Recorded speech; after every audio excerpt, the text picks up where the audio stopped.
Bem, bom dia, Beatriz. Seja bem-vinda à atividade síncrona da UC Estatística 1. Então, vamos começar com as dúvidas. Você tem alguma dúvida das listas?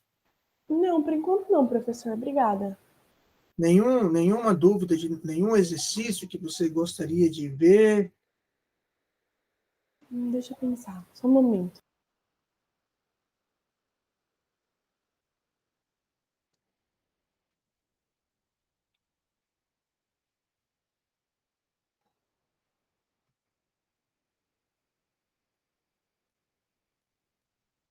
Professor, na última aula, você tinha feito o exercício 6, não tinha? Tinha feito exercício Você 6. não tinha terminado ele, você tinha terminado ele em R. Não havia terminado ele em R? Não, nós terminamos ele tanto na, na, nas três soluções, Uhum. quanto no R. Eu tinha mostrado isso. Deixa eu procurar aqui. Então deve ter sido engano meu, desculpa.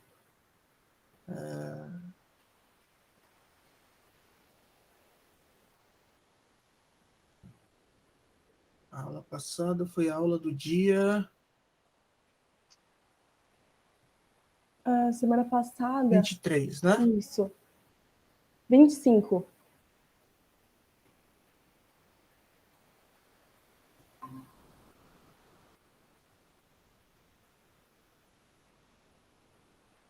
Oi, Júlia, bom dia.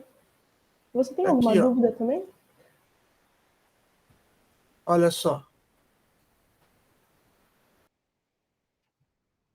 Deixa eu compartilhar aqui com você.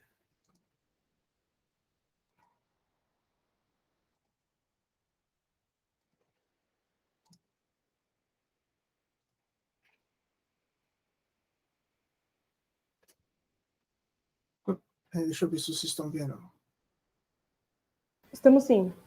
Então, o exercício 6 da lista, né? Vamos lá, só para a gente ver o que ele trata, porque eu já não lembro. Um determinado político está considerando... não é esse. Deixa eu ver se... Esse é o 4. Esse é o exercício 4 da lista 6. Lista 5. 6, primeira solução. Está aqui, ó.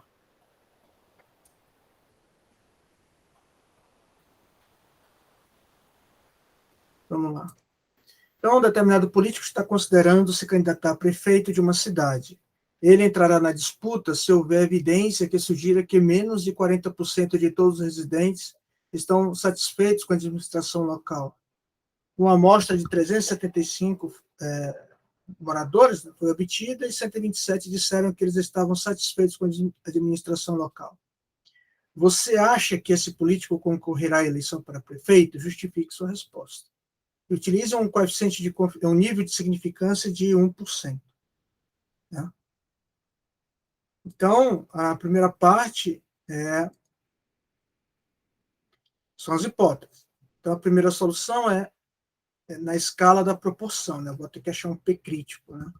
Então, mas antes disso, o H0 é P igual a 40 contra P menor do que 40 na hipótese alternativa. Se eu rejeitar H0, o político concorrerá à eleição. Tá certo? Sim. Então, o segundo passo sempre está relacionado com a distribuição assintótica do estimador pontual do parâmetro de interesse.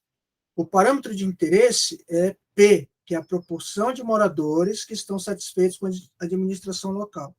E o seu estimador pontual é P-chapéu. Então, pelo TLC, nós sabemos que P-chapéu segue uma distribuição normal com média P e variância P ou menos P sobre N. Sobre H0 e uma amostra de 375, P-chapéu segue uma distribuição normal com média 0,40 e variância 0,40 vezes 0,60 dividido por 375. Então, aqui eu já acho mais fácil já calcular o erro padrão, tá? O desvio padrão de P-chapéu, que é a raiz quadrada de 0,40 vezes 0,60 dividido por 375. E essa raiz quadrada é 0, esse desvio padrão é igual a 0,0253. A estatística de teste sob H0, sempre é sobre a hipótese nula, né? Considerando que a afirmação da hipótese nula é verdadeira, é que é Z, P chapéu, menos 0,40 dividido por 0,0253. Essa variável tem distribuição normal 0,1, normal padrão.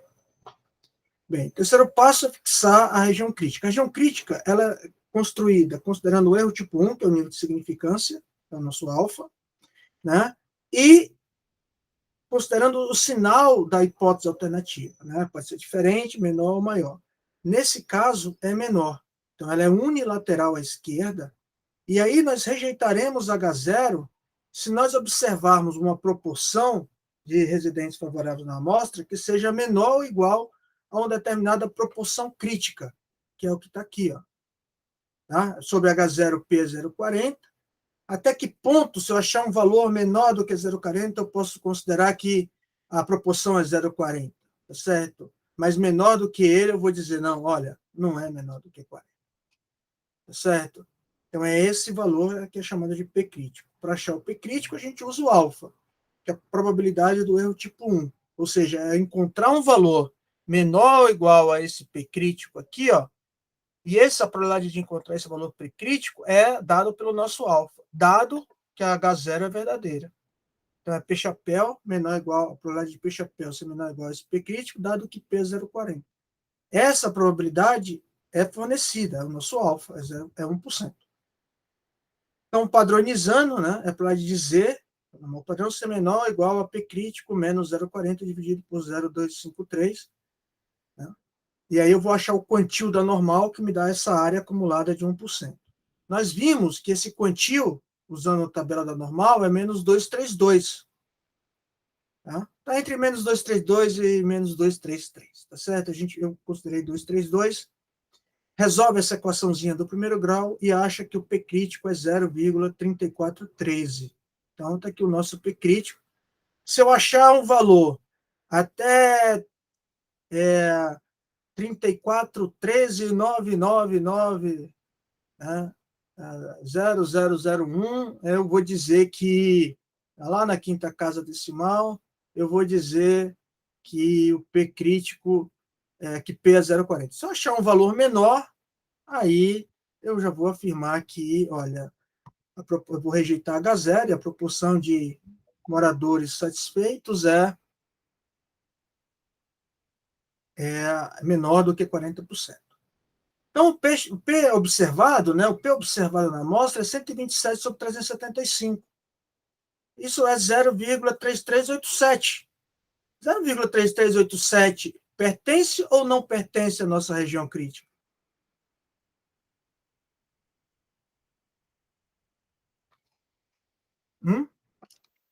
Desculpa, a minha internet travou. Esse 0,3387 pertence ou não pertence à nossa região crítica? Pertence. Pertence à região crítica. Né? Ele é menor do que 0,3413. Então, como o P observado pertence à região crítica, rejeita-se H0, ou seja, há evidência ao nível de 1% de que a proporção de residentes favoráveis à administração é inferior a 40%. E aí a conclusão é, portanto, né, como essa proporção é inferior a 40%, portanto, o candidato deverá concorrer à eleição para prefeito.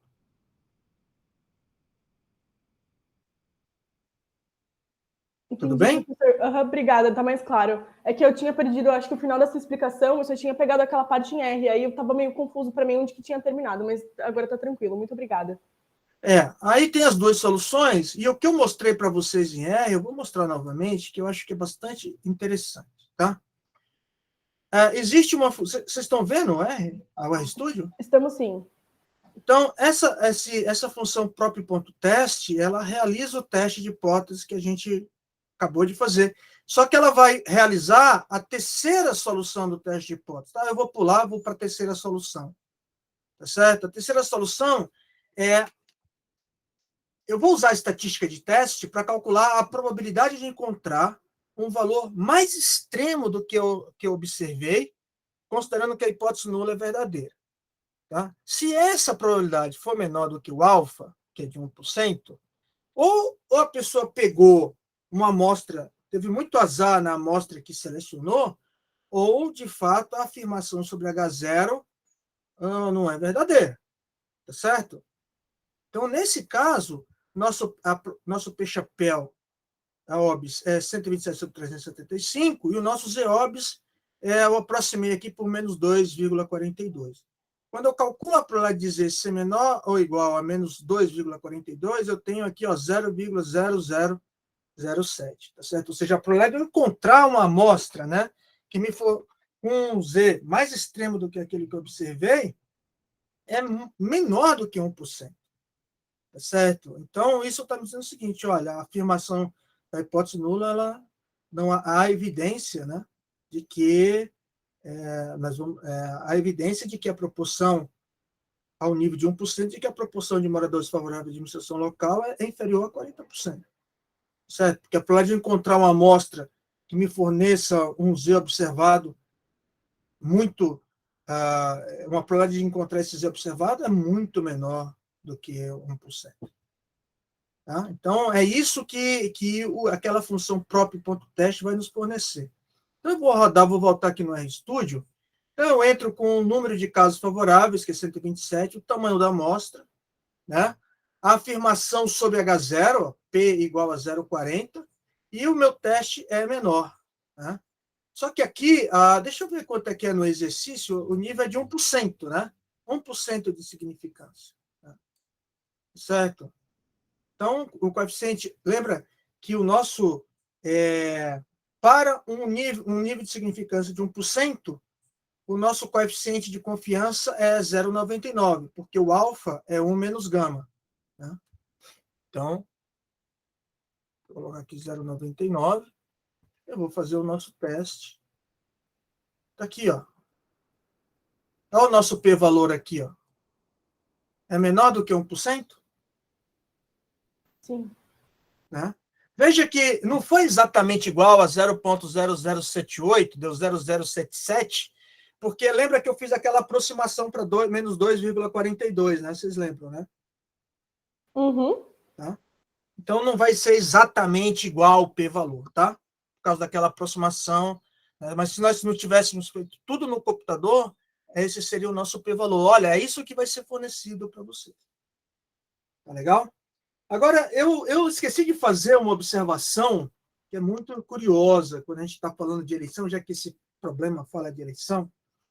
O curioso é que no início do ano passado, quando saíam essas pesquisas de intenção de voto, né, saía a intenção de voto, saía a rejeição, né, do candidato, né, a proporção de rejeição do candidato. Né, e não sei se vocês já repararam que essa pesquisa de rejeição não está saindo mais, né? Tá certo? O curioso, eu estou chamando a atenção de vocês para vocês prestarem atenção, já que vocês estão fazendo estatística, né? E a gente está no ambiente eleitoral, é que vocês fiquem atentos, por exemplo, é curioso, porque se imagina um candidato ter 56% de rejeição e 51% de intenções de votos. O que é que vocês acham a respeito disso? Né? Tá certo? É curioso, é no mínimo curioso, né? Tá? Então, vale a pena vocês ficarem pensando, tá? É um exercício de estatística, tá? Aqui não é uma, não é partidário, tá certo? Nem ideológico, nada disso. É um exercício de estatística mesmo, para a gente entender o fenômeno. Lembra que eu mostrei para vocês aquelas trajetórias, né? Tá certo? Não sei se vocês lembram que eu mostrei as curvas, mas uma eleição passada da Dilma e do Serra. Vocês lembram? Não me recordo. Oi, professor, tá me escutando? Tô. Ai, que minha internet estava ruim aqui. Eu lembro, sim, foi bem interessante. Então, deixa eu ver se eu abro aqui. E eu ia falar que realmente é uma coisa a se pensar, porque como um candidato tem mais rejeição, mas ao mesmo tempo não tem uma intenção de votos alta, né? Então, isso é super curioso. Imagina a tomada de decisão, pensando nesse problema de estatística, né? Será que esse candidato ele vai concorrer? A pergunta que eu faço para vocês é assim: será que esses partidos políticos não estão fazendo? Eu falo de todos, tá? De todos. Todos os que têm recurso financeiro, porque vocês sabem que fazer pesquisa não é barato, né? É caro, né? Certo?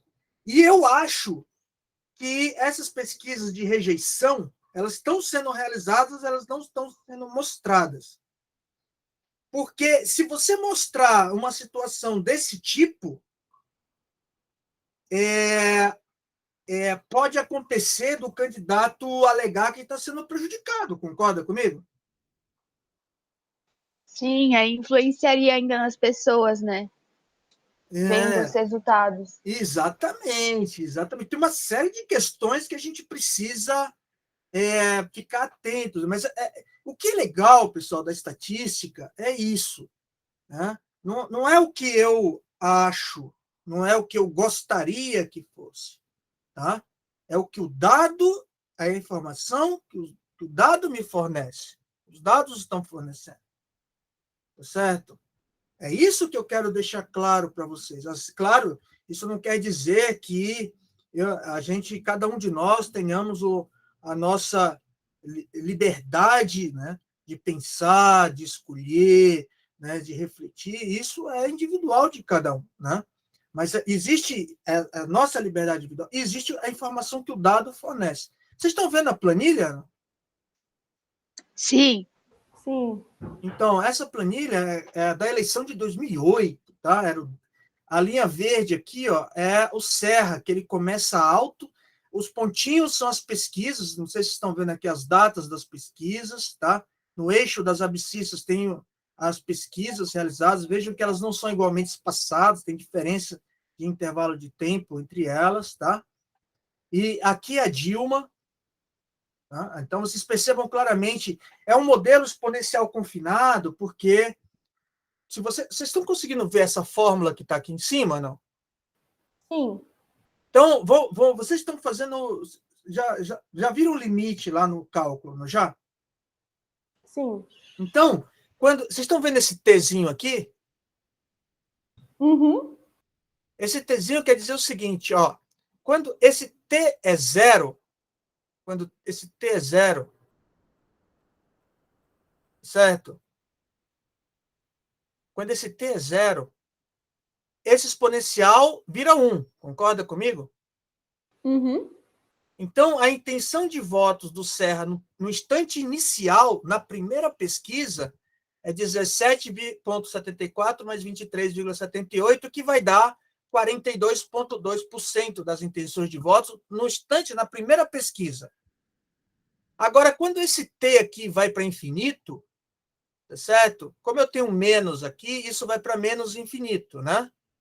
Então, isso aqui é 1 sobre exponencial de 0,0004 vezes t. Quando esse t vai para o infinito, esse exponencial vai para zero. Então, num tempo muito longo, a intenção de voto do Serra cai para 17,74 e não se altera mais. Isso que vocês viram no cálculo de assíntota. Lembra? Sim. Agora, olha quando o tempo cresce, vai para um tempo bastante longo, olha a intenção de voto da Dilma. Quem que vai ganhar a eleição?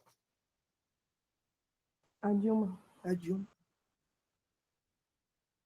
Tá certo? Então, por quê? Porque a intenção de voto. Mas olha que aqui é no primeiro turno, olha que legal. Dá empate técnico no primeiro turno. Ela não ganha no primeiro turno, ela vai ganhar no segundo turno. Tá certo? Exatamente pelo modelo que eu estou mostrando aqui para vocês. Então, é isso. É essa informação. Não é o que eu quero, ou o que eu acredito. Isso não tem nada a ver com isso. Tá? É a ciência. Né? Essa palavra foi muito usada agora na pandemia. Né? E vocês devem todo modelo estatístico, tá? Não existe só esse modelo que eu estou propondo para vocês, existem outros modelos, tá? Que a gente pode utilizar para modelar essa proporção. É que esse modelo me dá uma coisa que ele é mais complicado, mas ele me dá várias informações que eu considero importantes, que é a taxa de crescimento, a taxa com que a Dilma está crescendo, a taxa com que o Serra está diminuindo, certo? Se vocês for olhar aqui, todos são negativos, mas nesse caso aqui, ó, me dá a ideia de quanto a Dilma está crescendo e aqui o quanto o Serra está diminuindo. Certo? Então, exatamente porque aqui eu tenho mais, ó, e aqui eu tenho menos, ó. Certo? Então, esse modelo me dá várias informações que eu considero bastante relevantes. Mas existem outros modelos, tá? Inclusive, um modelo que me fornece a chance de um determinado candidato ganhar a eleição, em relação, né, ao outro candidato. Quer dizer, é legal, dá para ver das duas formas, tá? Então, pessoal, é isso que eu quero mostrar para vocês. E levar vocês a refletirem, olha, poxa, por que não está aparecendo mais as pesquisas de rejeição dos candidatos? Eu quero saber qual a proporção de eleitores que rejeitam o Moro, por exemplo, ou Dória. Não só o Lula ou o Bolsonaro, né? Mas todos esses candidatos que estão aparecendo aí. O Ciro Gomes, por exemplo. Né? Então, seria bastante interessante de estudarmos isso, né? Principalmente quando a gente está estudando estatística pela primeira vez. Tá certo? Quer dizer, vocês já viram um pouco disso na escola, né? Então, não estão com modelagem estatística dessa forma. Tá? Esse aqui é um modelo que eu fiz lá em 2008. Teve eu fiz esse modelo, o meu orientador, na época, orientou duas alunas com um modelo diferente desse, que era um modelo para dados categorizados, também bastante interessante, que é um modelo que eu pretendo orientar alunos que tiverem interesse em estudar isso.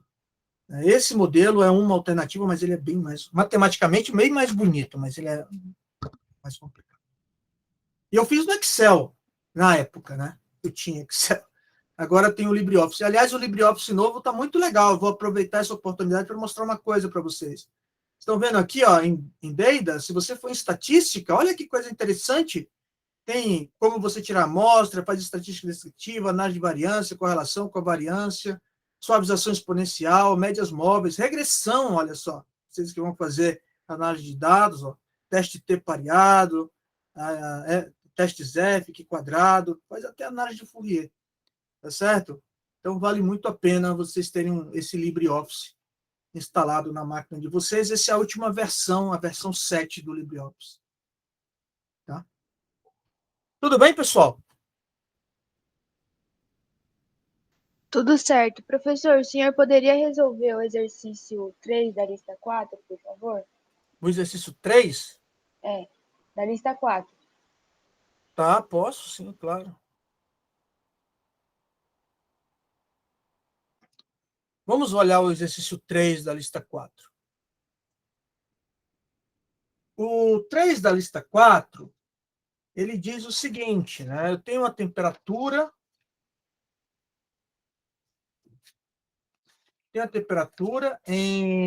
de destilação do petróleo, e essa temperatura é crucial na determinação da qualidade final do produto. Então, a gente está supondo que T é uma distribuição uniforme no intervalo entre 150 e 300, tá? 150 graus e 300 graus, tá? Ela se distribui uniformemente nesse intervalo. Suponha que o custo para produzir um galão de petróleo seja R$100. Se o óleo for destilado a uma temperatura inferior a 200, o produto é vendido a R$2. Se for destilado a uma temperatura superior a 200, o produto é vendido a R$3. Aí eu peço, né, fazer o gráfico da função densidade de probabilidade da temperatura de destilação, né, e o lucro médio por galão. Aqui é interessante, porque nós temos um exercício que envolve duas variáveis aleatórias. tá? Uma discreta e uma contínua. A contínua é a temperatura de destilação, certo? E a discreta vai ser o lucro por galão. Vamos lá, vamos ver como é que vai ser isso. Então, aqui, ó, é a nossa lista 4. Vocês estão vendo a lousa, né? Sim. A lista 4. E esse exercício é o exercício 3, tá? A lista 4. Então, nós temos a variável aleatória T. Essa variável aleatória, ela corresponde à temperatura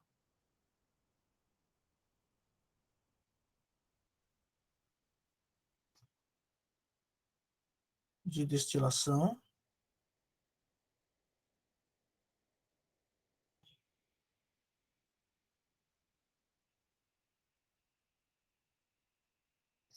Tá? E o que nós sabemos pelo exercício? Que T segue uma distribuição uniforme no intervalo aberto 150 a 300. Não é isso? Bem, nós sabemos que se T tem distribuição uniforme, né, vamos lembrar lá, né, se X tem distribuição uniforme no intervalo alfa-beta, né, então, só lembrar, a função densidade de probabilidade de X é, né, f de X, 1 sobre beta menos alfa, né, indicador de X no intervalo aberto alfa-beta, né? Tá? Lá da nossa aula de variáveis aleatórias contínuas. Bem, lembrando disso, como T tem distribuição uniforme nesse intervalo, o nosso alfa é 150, o nosso beta é 300. Então, a função densidade de probabilidade de T, f de T, é igual a 1 sobre 300 menos 150, ou seja, 1 sobre 150, indicador de T no intervalo aberto 150 a 300. Lembra disso? Tudo bem até aqui, pessoal? Sim. Então, agora, para responder o item A, nós vamos fazer o gráfico.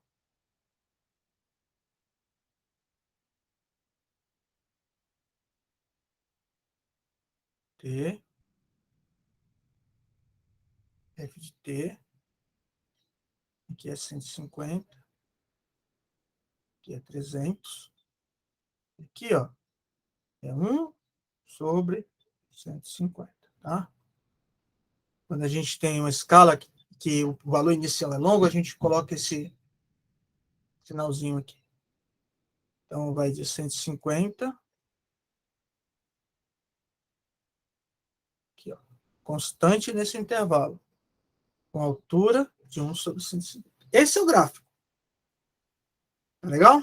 Deixa eu até fazer uma linha mais grossa aqui. Pronto, é isso aí. Esse é o nosso gráfico. Então, o item A está respondido. Nenhuma dúvida até aqui, né?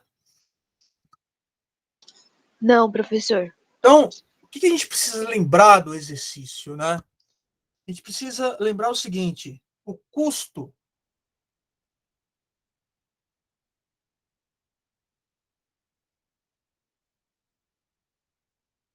para a produção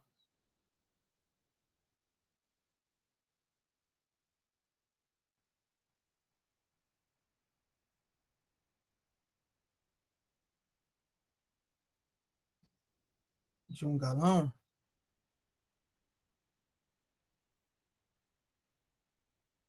é ser R$1.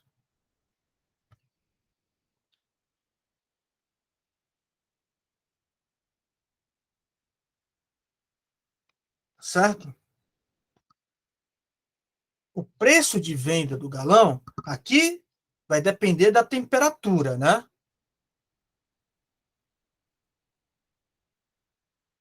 Então, aqui eu vou ter o preço.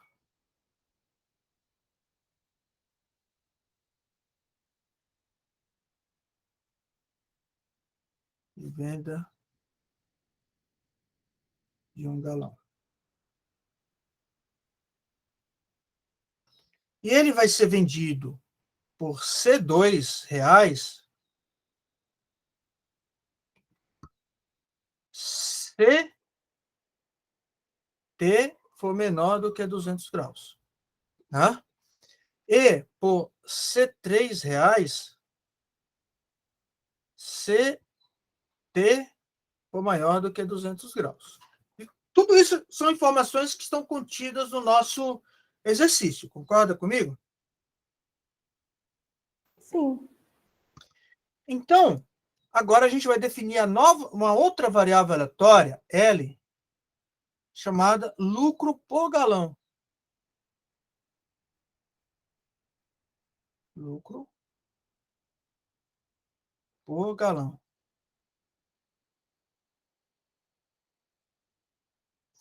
Tá? Essa variável aleatória ela pode assumir dois valores, né? C2 menos C1, C3 menos C1. Concorda comigo? Uhum. Acho que cortou o do G ali. Eu vou afastar um pouquinho, tá? Eu vou colocar um pouquinho antes. C3 menos C1. Porque senão vai parecer um mais, né? Tá certo? Então, vamos calcular agora essa aqui, ó. O lucro por galão é uma variável aleatória discreta, porque ela só assume dois valores. Agora, qual é a probabilidade do meu lucro ser C2 menos C1? Quando é que eu tenho esse lucro? Eu só tenho esse lucro se o óleo for destilado a uma temperatura inferior a 200. Concorda comigo? Então, essa probabilidade corresponde à probabilidade de T ser menor do que 200.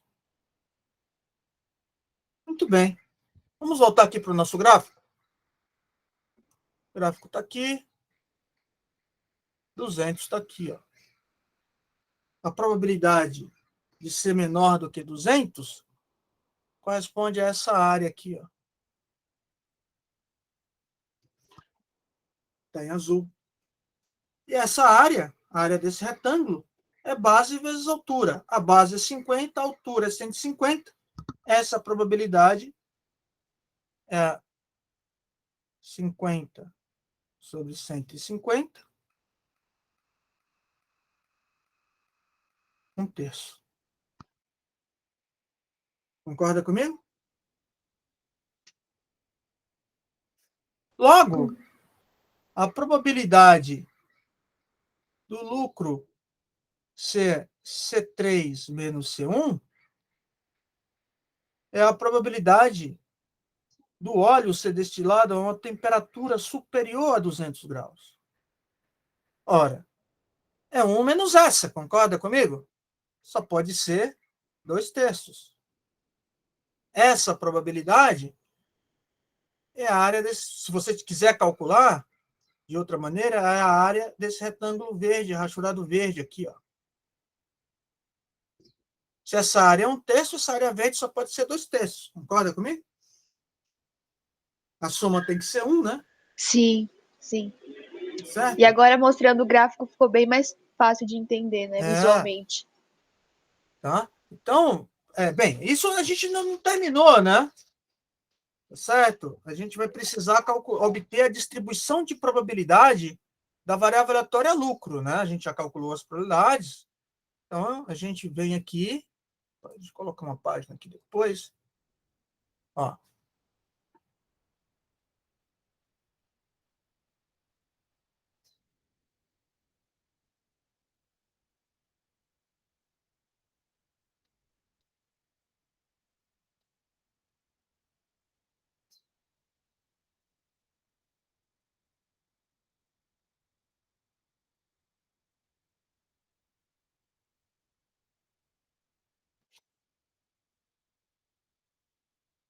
a variável aleatória discreta L. Então, eu tenho L aqui. Quais são os valores que L pode assumir? C2 menos C1. Opa, coloquei só um, né? C1. E C3 menos C1. E aqui eu vou ter a probabilidade de L assumir cada um desses valores.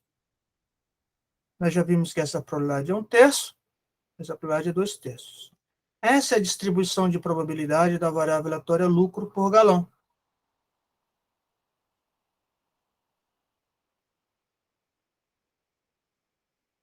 Tá? Só que eu não finalizo o exercício aqui, porque eu quero o lucro médio por galão, ou seja, eu quero a esperança. Deixa eu escrever. Eu quero o lucro médio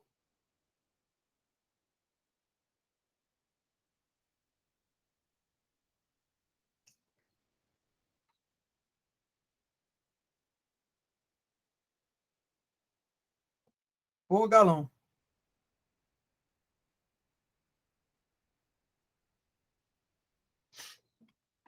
O lucro médio por galão é a esperança dessa variável aleatória lucro, que é o somatório para i variando de 1 até 2, de L índice I vezes a probabilidade de L isso é igual a LI. Quando I for 1, é C2 menos C1.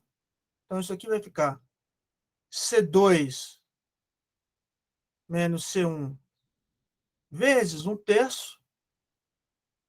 Quando I for 2, é L2. L2 é C3 menos C1. Mais C3 menos C1 vezes 2/3. Então, vai ficar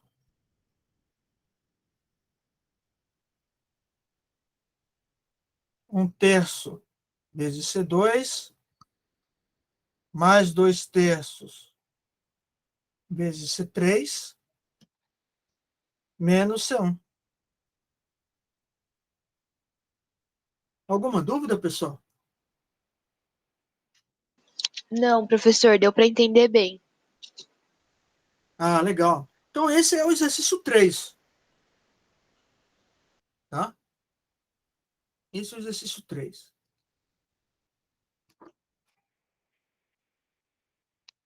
Aí, eu queria mostrar uma coisa para vocês. Antes de mostrar, vocês têm mais algum exercício da lista que vocês tenham dúvida, que vocês gostariam que a gente discutisse aqui? Que essas aulas dessa semana e da próxima são as aulas que eu vou, e da outra, né, que é o último dia de atividade, é basicamente para eu tirar dúvida de vocês e mostrar detalhes, outros detalhes, né? Tá? Eu, pelo menos, não tenho mais dúvidas, não, professor. Quanto aos exercícios da não. lista. Deixa eu ver aqui. Deixa eu sair um pouquinho aqui. Só tem você e a Júlia. Quer dizer, você e a Júlia, né? E tem a Beatriz, né? É você, né, Júlia, que está falando comigo agora? Isso. Legal. Então, eu vou mostrar algo para vocês que a gente acha que, em geral, parece que... deixa eu voltar aqui.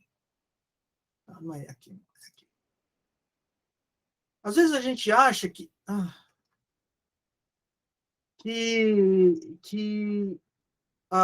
não tem modelo, né? O que a gente está fazendo, vocês estão vendo aqui Sim, a lousa. a louça, né? Então, existe sim, por trás do que nós fizemos nesse curso, existe um modelo estatístico.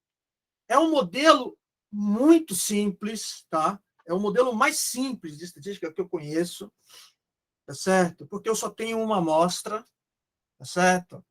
E o modelo é o seguinte: olha, cada observação, essas observações que eu tenho aqui, vamos pensar no exercício, só para contextualizar, eu vou pensar no exercício 2 da lista, 6, que diz o seguinte, ó, depois de analisar mais de 2 milhões de chamadas telefônicas, a empresa CWD relatou que a duração média de todas as chamadas é de 295 segundos. Em um esforço para aumentar a duração das chamadas internacionais e os lucros, né, consequentemente, a companhia realizou uma extensa campanha de anúncios. Alguns meses depois da aparição dos primeiros anúncios, obteve-se uma amostra aleatória de 48 chamadas internacionais. A duração média observada foi de 306,3 segundos. A duração média observada. E o desvio padrão populacional é conhecido de 52 segundos. E aí ele pede o seguinte: teste ao nível de 1% de significância, que, né, para verificar se a campanha teve sucesso. Tá certo? Então, eu vou usar esse exercício para ilustrar esse modelo teórico aqui. Tá? Então, aqui, ó, a empresa tirou uma amostra de N chamadas, ela anotou a duração de N chamadas internacionais, N chamadas telefônicas internacionais. Então, cada Y desse é uma chamada internacional. Tá certo? Tudo bem? Sim. Tá? Então, eu vou só colocar aqui, YI é a duração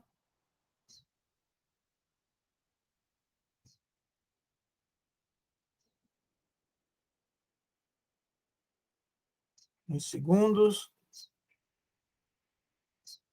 da IESMA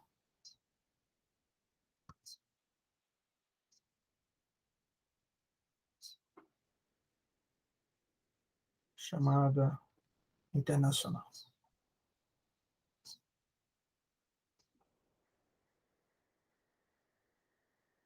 Então, é natural pensar o seguinte, olha, essa duração, ela é um valor constante, mais ou menos um erro, né? Elas não são iguais, concorda comigo? Concorda comigo? Elas não são iguais. Elas estão flutuando em torno de um valor. Você concorda ou não concorda comigo com relação a isso? Concordo, professor, mas eu não entendi muito bem essa parte. Ó, eu vou te mostrar aqui, melhor mostrando, tá? Eu vou te mostrar aqui. Quando você está aqui, ó, eu fiz. Deixa eu limpar isso. Vocês estão vendo o RStudio, não estão? Sim. Aqui, ó. Aqui é a duração das 48 chamadas telefônicas. Tá certo? Sim. Estão vendo os valores em segundos aqui? Uhum. Então, esses são os dados desse exercício, tá? Não são exatamente os dados do exercício, mas tem valores bem parecidos, tá certo? Então, se eu fizer um gráfico desses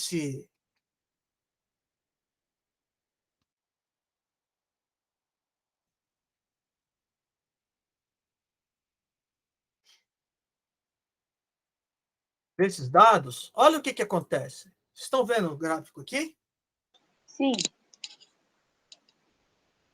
Certo? Perceba, não, acho que aqui esse gráfico não está legal. Eu vou mudar os limites dele aqui, tá?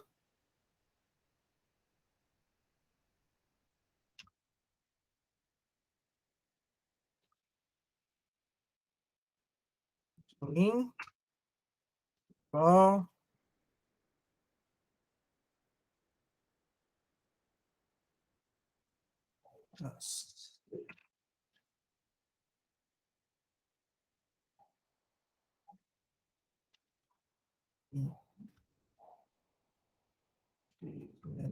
menos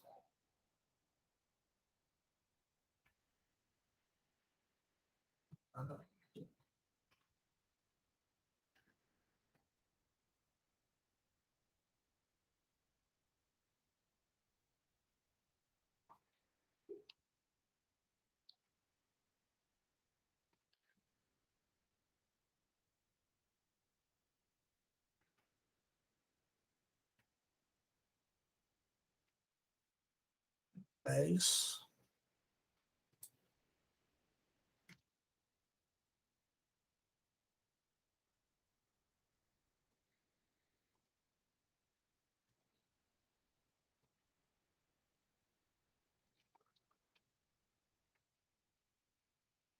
até o máximo de x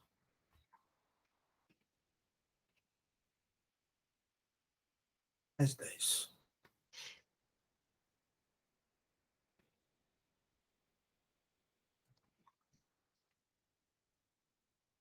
Tá tendo um probleminha aqui.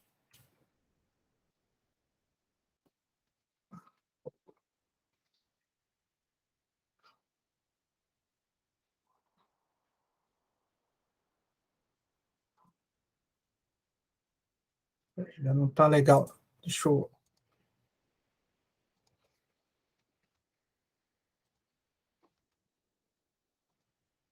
Ah, tá aqui. Agora sim. Vocês estão vendo aqui os valores? Sim. Sim, estão vendo, né? Estão vendo que esses valores estão flutuando, parece que eles estão flutuando em torno de algum valor aqui, que eu não sei exatamente qual é. Concorda comigo? Sim, que eles se concentram, né? Na Não, eles região. estão... Imagina uma reta aqui, ó. Imagina uma reta. Paralela ao eixo das abscissas. Ah, sim. Tá certo? Uhum. Porque esses pontos estão flutuando aqui, não tem tendência, nem crescente, nem decrescente. Concorda comigo?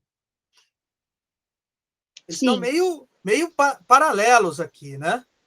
Uhum. Certo? Então, que valor é esse? Vamos voltar lá na nossa lousa? É esse valor mi aqui, ó. E esse erro, ele pode ser positivo ou negativo. Quando ele é positivo, o pontinho vai ser... Olha só. Deixa eu voltar e fazer aquele gráfico de novo, ó. Certo? Aqui é o y. Aqui é o f de y. E aqui é o y. Então, eu tenho os valores aqui, ó. Flutuando aqui, ó.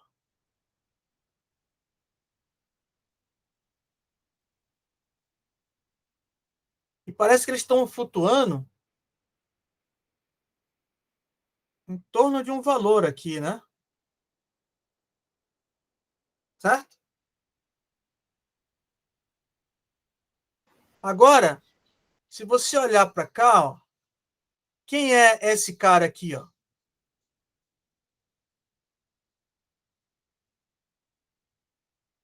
É YI mais EI. E quem é esse cara aqui, ó? Esse cara que está aqui embaixo. É YI menos YJ menos EJ. Concorda comigo? Sim. Né? Então, ele foge dessa retinha aqui, né?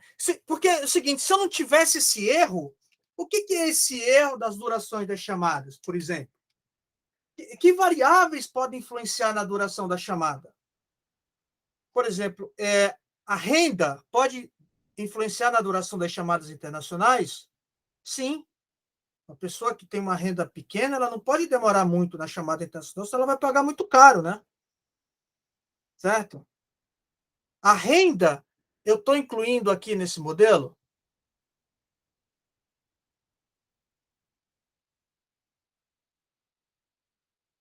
Tem uma variável aqui chamada renda ou não? Não tem. Não Tem tem. erro aleatório. Está no erro, exatamente. Está no erro aleatório. Então, todas as variáveis que influenciam a renda da duração da chamada estão aqui no erro. Eu não estou controlando por nenhuma variável. Lá no curso de econometria 1, análise de dados 1, análise de dados 2, econometria 2, vocês poderão colocar outras variáveis aqui nesse mi aqui. Tá certo? Então, esse mi é esse parâmetro desconhecido que eu quero estimar, tá? Que esse mi é o que está aqui, ó. Aqui, ó. É esse cara que eu quero estimar. Muito bem. Quais são as suposições, em geral, que nós fazemos desse erro aleatório? Primeiro, que esse erro aleatório é uma variável aleatória, tá? Que tem média zero e variância sigma 2, que, em geral, a gente põe aqui um sigma 2e aqui pendurado, certo? Para dizer que é epsilon, né? Não é nem do E, é epsilon, tá? Alguns livros usam E, outros usam epsilon, tá? O que é esse erro? Nada mais do que yi menos mi. Ó. Esse é o erro. E o que é um resíduo de modelo? Resíduo do modelo é o valor predito para esse erro aleatório não observado. E aí eu vou usar até outra letra para ele, eu vou chamar de EI. Ó. E esse EI, como é um valor predito, é um valor estimado desse erro aleatório, é εi chapéu. Ó. E isso é I mi, né? Nesse caso, é yi menos mi chapéu. Como estimar mi? Né? Como eu vou estimar mi? Existem várias possibilidades, tá certo? Aqui vocês vão aprender. Se eu fizer uma suposição sobre a distribuição desse erro, eu posso usar um método chamado método de máxima verossimilhança. Mas não existe só esse método, eu posso usar método dos momentos generalizados, posso usar métodos de mínimos quadrados, certo? Que é o que vocês vão aprender lá em Econometria 1, certo? O método de mínimos quadrados é bastante utilizado, tá? Inclusive análise de dados 1, não sei se o professor de análise de dados vai falar também na análise de dados 2, mas na análise de dados 1, com certeza vocês vão aprender mínimos quadrados, tá? Então, como estimar mi? Uma possibilidade de usar mínimos quadrados. O que é mínimos quadrados? É minimizar a soma de quadrados dos resíduos. Ou seja, eu quero minimizar a soma de quadrados desses resíduos aqui. Ó. Isso aqui é somatório para i, de 1 até n, que é o tamanho da minha amostra, de i quadrado. Eu quero estimar esse cara. Tá? Soma de quadrados dos resíduos. Bem, nesse caso, bastante simples, eu poderia, por exemplo, usar cálculo. Eu não vou usar cálculo. Vocês já devem estar no final do curso, já viram né, o critério da segunda derivada para maximizar ou minimizar uma função sem restrição. Né? Vocês viram isso. Mas eu não vou fazer isso. Por quê? Se vocês olharem para cá, eu só tenho mi chapéu ao quadrado. Concorda comigo? Então, eu vou desenvolver o quadrado aqui. Olha, vai ser o somatório de yi quadrado menos 2 mi chapéu yi mais mi quadrado, mi chapéu quadrado. Você pode distribuir o somatório aqui, né? Tá?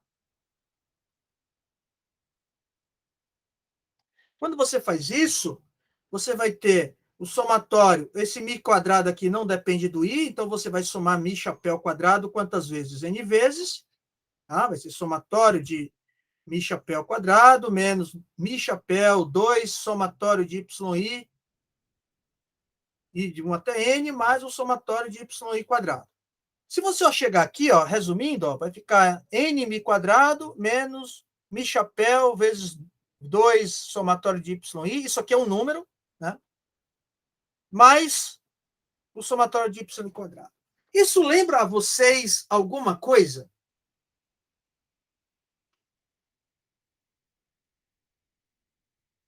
Isso me diz que essa função S, ela é o quê? É uma função... Agora não é mais nem faculdade, tá, pessoal? Isso aqui é 9º ano do ensino fundamental. Não chega nem a ser ensino médio. Lembra alguma coisa para vocês, não? Isso aqui lembra alguma coisa?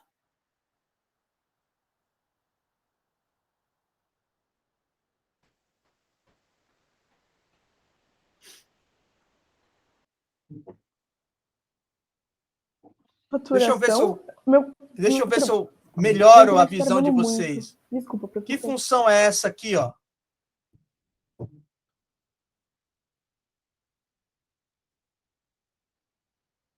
De segundo grau. Não lembra uma função do segundo grau? Uhum. Qual é a variável aí? Quem é que faz o papel do x aí?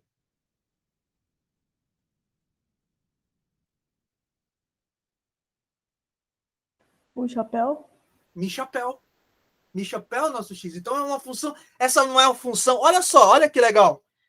Essa não é uma função de mi chapéu? Então essa é uma função quadrática em mi chapéu. Com cavidade para cima ou para baixo?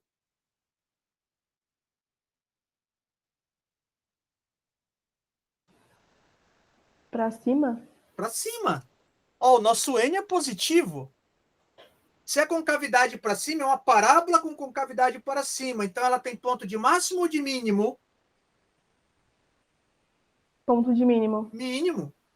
Mínimo global. Global. Então, agora, já que a gente está no ensino fundamental, vamos resolver vamos achar o mínimo, o valor mínimo dessa função usando o que é o estimador de mínimos quadrados, né? É o mínimo dessa função, essa função do segundo grau. Como é que a gente acha esse mínimo?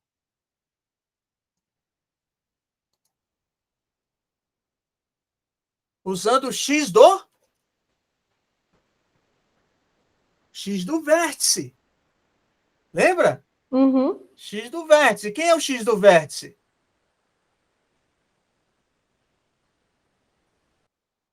Menos b sobre 2a. Concorda comigo? Então, o valor de mi chapéu, que minimiza essa equação do segundo grau, é o x do vértice, é o mi do vértice, né? Então, quem é o mi chapéu nesse caso?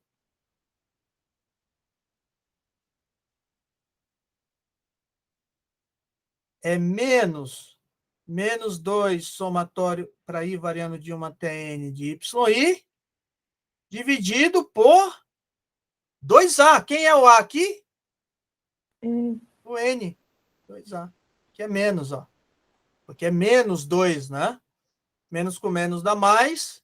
Vai ficar 2 somatório de i variando de 1 até n sobre 2n.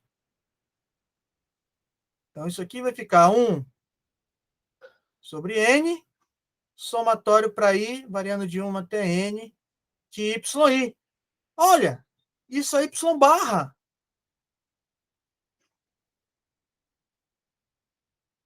Tá certo? Então, o estimador de mi chapéu, olha que eu não usei derivada, tá? Só usei ensino fundamental. Nesse caso, dá. Nos casos que vocês vão aprender lá em análise de dados em econometria 1, não é possível, porque esse mi, daqui a pouco eu vou chegar lá, né? Esse mi, ele é função de outras variáveis. Tá certo?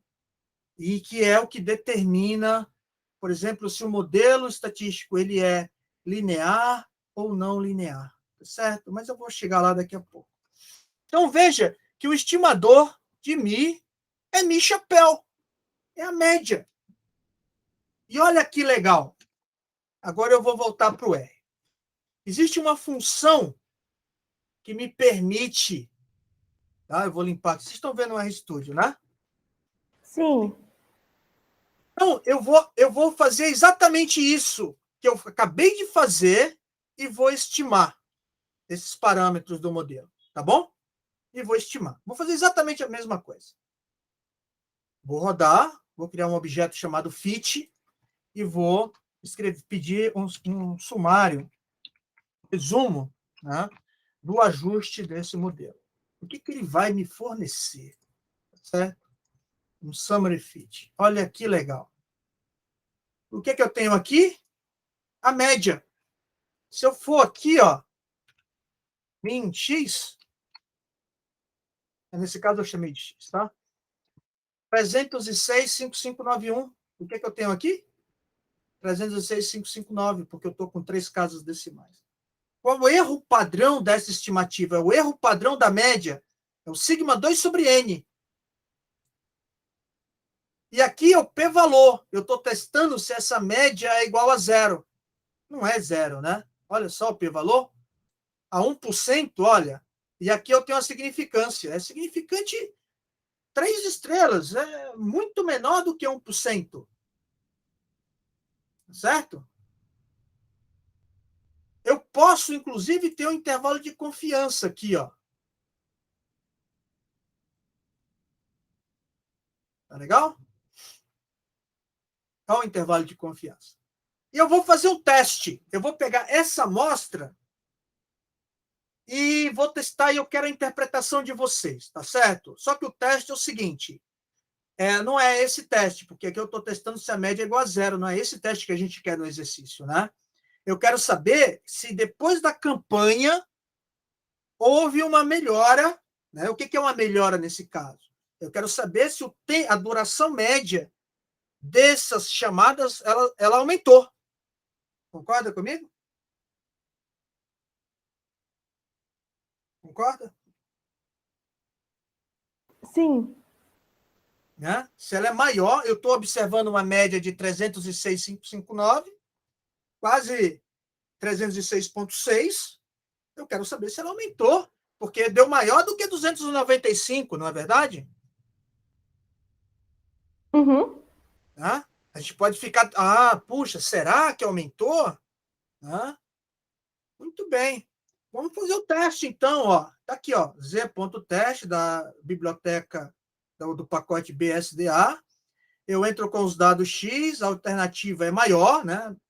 Mi é a média, a afirmação que faço sobre a média é 295, e o desvio padrão, que é o sigma X, é do 52. E eu vou testar o nível de significância de 1%, ó, porque o coeficiente de confiança é de 99%. Vamos realizar o teste. Vai ter a saída do teste aqui. Eu vou limpar para vocês poderem me dizer se a duração média aumentou ou diminuiu. Ou eu posso dizer que aumentou ao nível de 1%. Olha para o p-valor.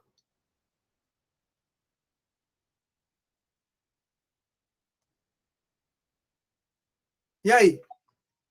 Podemos afirmar, rejeitar a hipótese nula?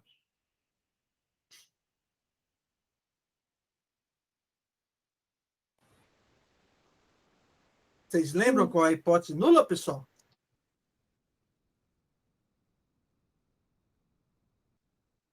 Você pode mostrar de novo, por favor? Hã? O senhor pode mostrar de novo, por favor?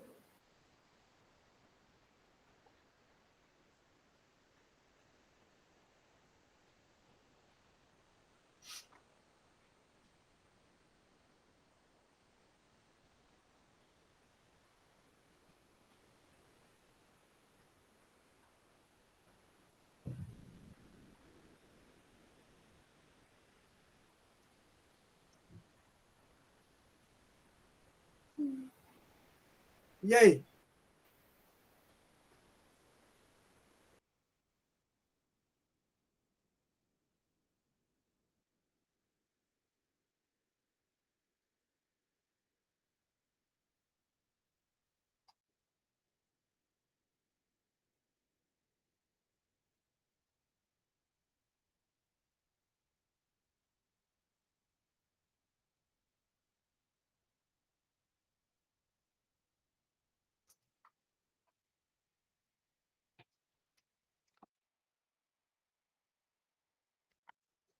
E aí, pessoal, o que é que vocês me dizem? Ó, a hipótese alternativa, a verdadeira média é maior do que 295. Logo, eu estou afirmando que a média é 295. Eu rejeito ou não rejeito a hipótese nula?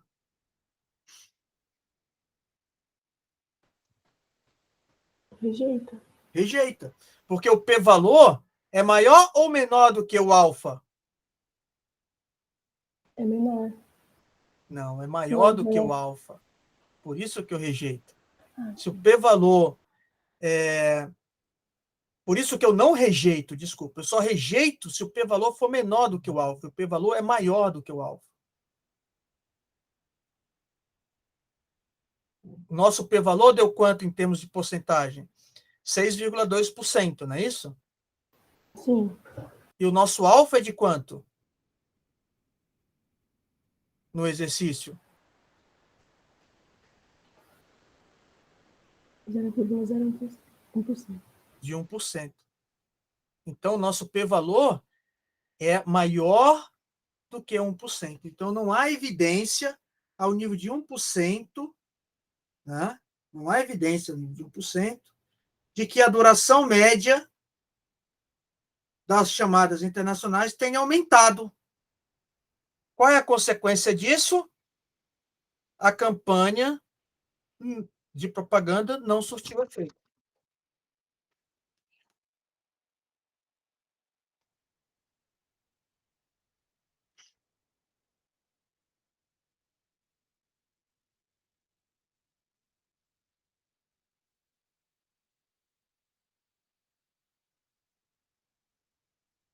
E olha que interessante.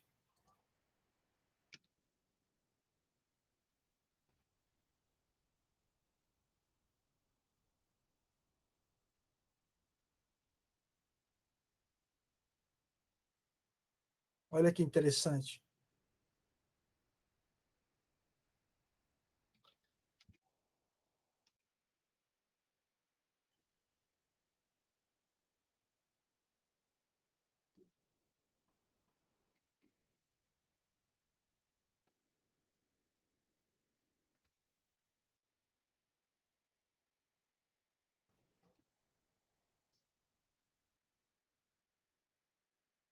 Qual é a estimativa que nós obtivemos?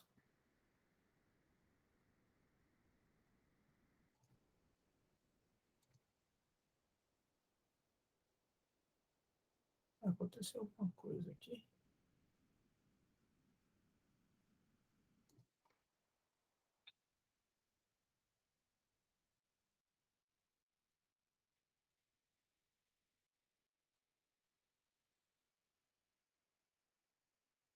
Ó, ó a nossa estimativa. Estão vendo aqui, pessoal? Alô? Sim. Agora sim, professor. Ah, é a linha paralela que o senhor estava falando. Exatamente, aquela mesmo que eu fiz no gráfico. Então, os pontos aqui, ó, é a média. A média é 306,5591, que é a estimativa, né? É a estimativa de Mi-Chapéu. Tá? Lembra? O estimador é Y barra maiúsculo, mas a estimativa é Y barra minúsculo, que é baseado nos valores. Né? É a estatística aplicada nos valores observados. Nos valores observados, a estatística é a média amostral, é 306,5591. Então, essa linha horizontal aqui, ó, é a nossa estimativa, é o 306,5591. E os pontos, os valores estão flutuando em torno dele. Tá certo? Quanto maior for essa dispersão, né? Quanto maior o sigma 2e, maior é essa dispersão. Quanto menor o sigma 2e, menor é essa dispersão. Se ele for bem pequenininho, esses valores vão flutuar bem aqui pertinho. Tá? Mas nunca vão ficar em cima dessa linha porque eu tenho variabilidade, né? Por isso que em estatística a gente precisa de variabilidade, tá? Então, quando você pega o summary aqui, ó, eu rodo e peço o summary, o resumo dos dados, ele estima para mim, inclusive, o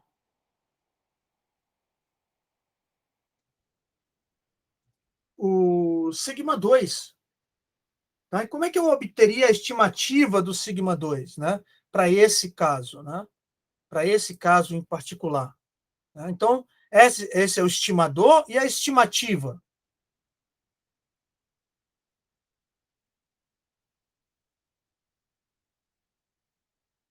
De Mi-Chapéu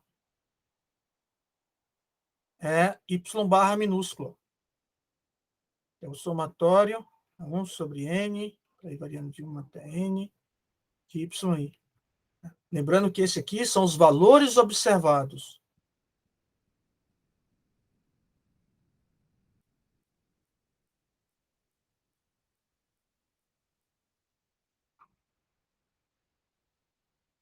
Legal? Então, pessoal, tudo tem está relacionado. Tá? E quem é o meu estimador do sigma 2? Do sigma 2 epsilon? Meu estimador é o S2E. 1 sobre n menos 1, somatório para i variando de 1 até n, de quem? De yi menos y barra ao quadrado. Certo? yi menos y barra, olha o que é isso aqui. Né? Opa. Tá? Se você olhar, quem é o nosso erro? Né? O nosso resíduo é a soma de quadrados dos resíduos. Quem é o nosso resíduo? yi menos mi chapéu. Quem é mi chapéu? É y barra. Então, isso aqui ó, é 1 sobre n, somatório para i variando de 1 até n, de i quadrado. É a soma de quadrados dos resíduos.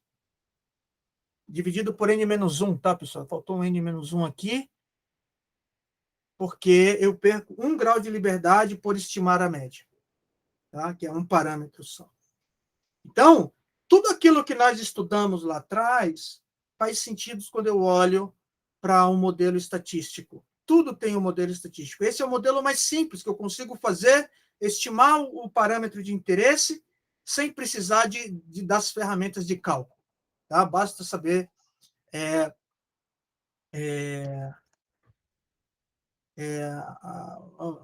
a fórmula de Bhaskara. Tá? Outro detalhe interessante é que quando você usa mínimos quadrados, você vai ter uma parábola. Se você tiver dois parâmetros, você vai ter uma hipérbole. E se você tiver mais parâmetros, você sempre vai ter uma hipérbole, tá? Desculpa, hipérbole não. Você vai ter um paraboloide, e um hiperparaboloide, tá? Que é a forma no espaço, tá? Da parábola. A grosso modo, desculpa, eu falei hipérbole, mas não é hipérbole, tá? É parábola. É uma paraboloide, tá? Então, sempre você vai ter, e quando for mínimos quadrados, sempre vai ter um paraboloide com cavidade para cima. Então, você sempre vai ter um mínimo, e esse mínimo vai ser um mínimo absoluto, certo?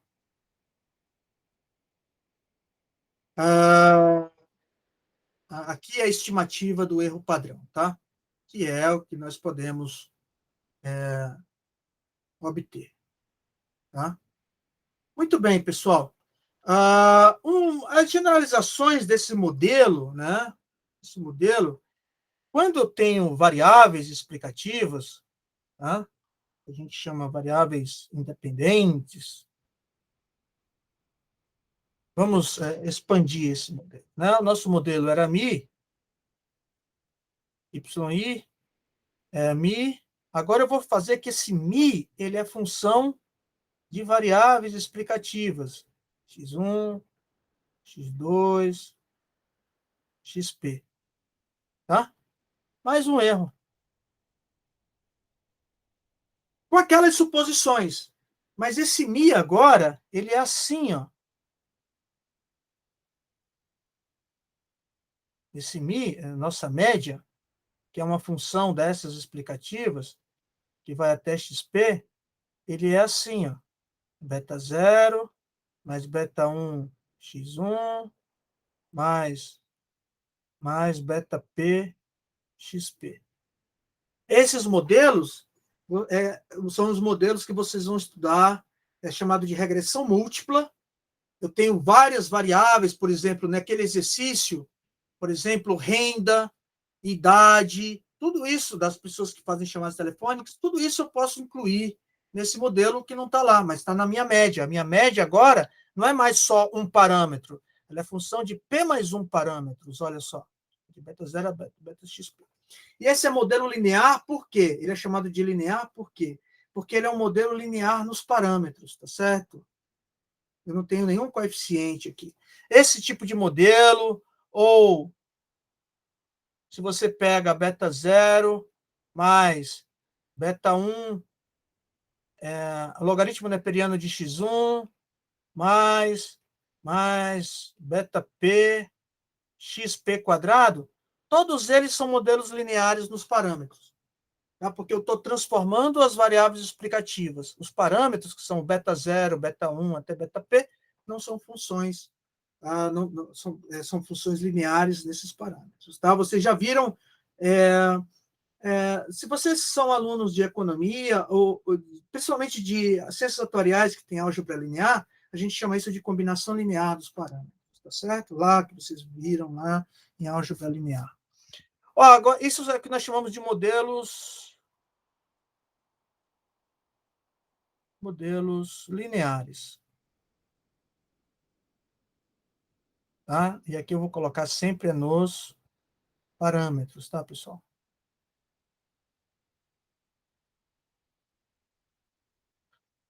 Agora, existem os modelos não lineares.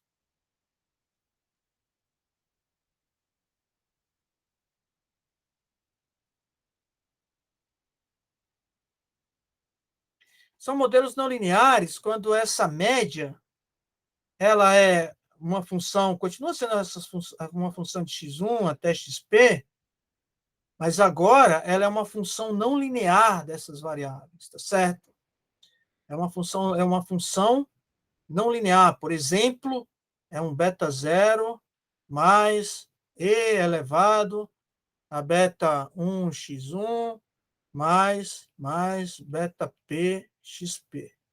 Esse modelo é um modelo não linear, ele não consegue ser linearizado. Tá? E vocês vão aprender que existem modelos não lineares, linearizáveis, são aqueles que, se a gente fizer uma transformação no y, a gente consegue linearizar. Um exemplo desse tipo de modelo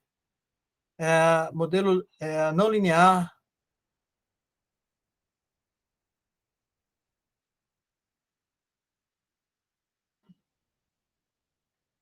Ele é não linear, mas ele é linearizável.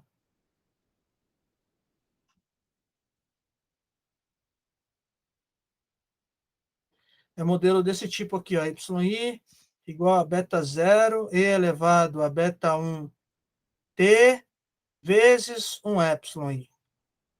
Esse modelo ele é linearizável por quê?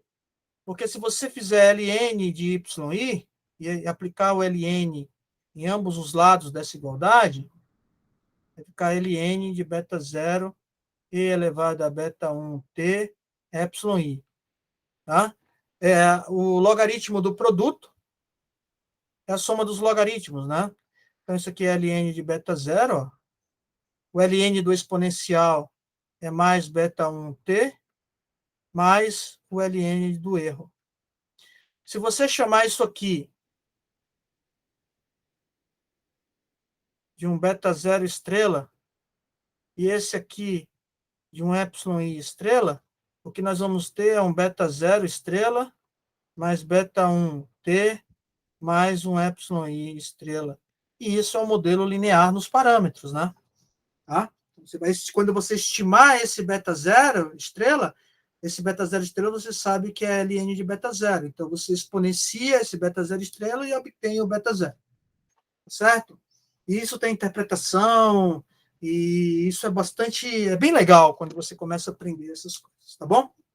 E, enfim, essa é uma forma de você expressar modelos estatísticos. Existe uma forma onde você faz uma suposição sobre a variável resposta, e se essa suposição sobre a distribuição da variável resposta pertencer a uma família chamada família exponencial, então você pode utilizar os modelos lineares generalizados para analisar esse conjunto de dados. Existem famílias de dispersão exponencial, a teoria dos modelos de dispersão, Tweed, enfim.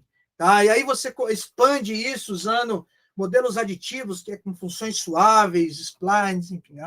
É um mundo inteiro, tá, de modelos interessantíssimos para se estudar. Tá legal? Eu sou fã de estatística e de modelagem estatística. Tá? Tem muita coisa muito legal. Tá bom? Bem, pessoal, eu vou parar a atividade de hoje. Acho que, se vocês tiverem alguma dúvida, vocês podem me perguntar. Tá? Eu tenho uma pergunta para vocês. Eu queria saber o que vocês acharam do nosso curso. Vocês têm alguma sugestão? Eu gostei bastante, professor. Eu acho que, às vezes, faltou um pouco de base para mim, porque eu tive muita dificuldade no ensino médio, no começo de estatística. Às vezes o senhor faz algumas perguntas, o senhor fala, isso aqui é de fundamental, e eu, às vezes, não sei, mas, como um todo, as aulas foram muito boas, principalmente essa parte que o senhor tira nossas dúvidas, ajuda demais.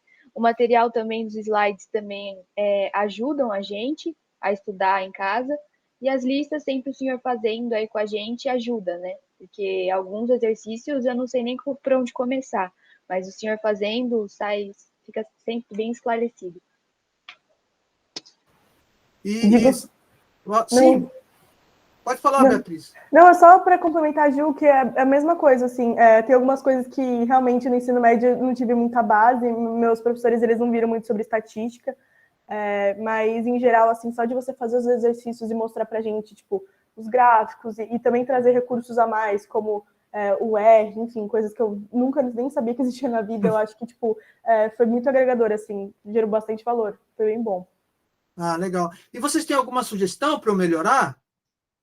Porque agora a gente vai voltar para o presencial, então é legal que eu pretendo continuar fazendo isso, sabe?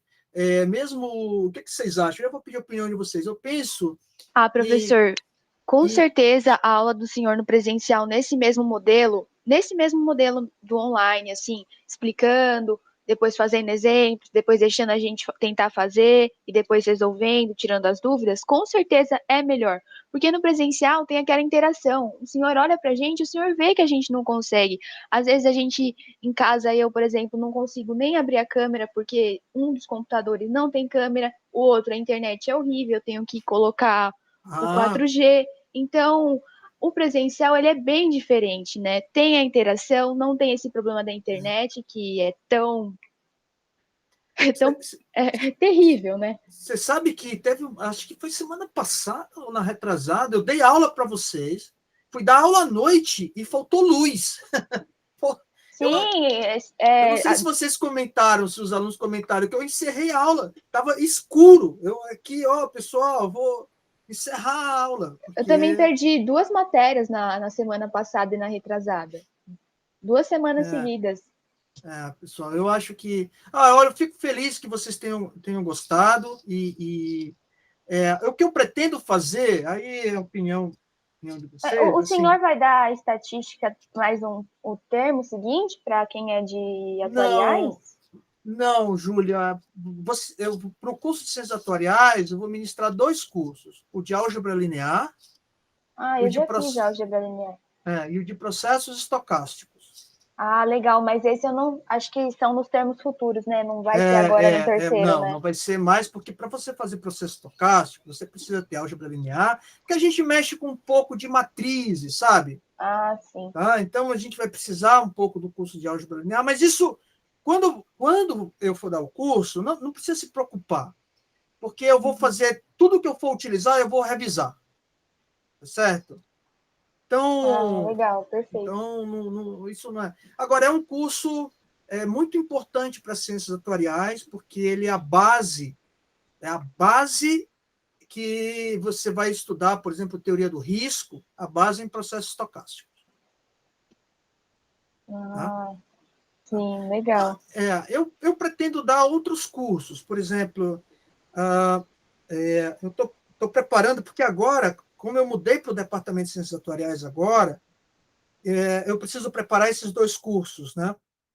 Álgebra linear, separar material. Eu tenho muito material, porque eu estou escrevendo um livro de dados longitudinais, eu tenho um apêndice só de álgebra linear, eu vou disponibilizar para os alunos, que tem tudo de matrizes, sabe? Todos exemplos, eu vou seguir esse material.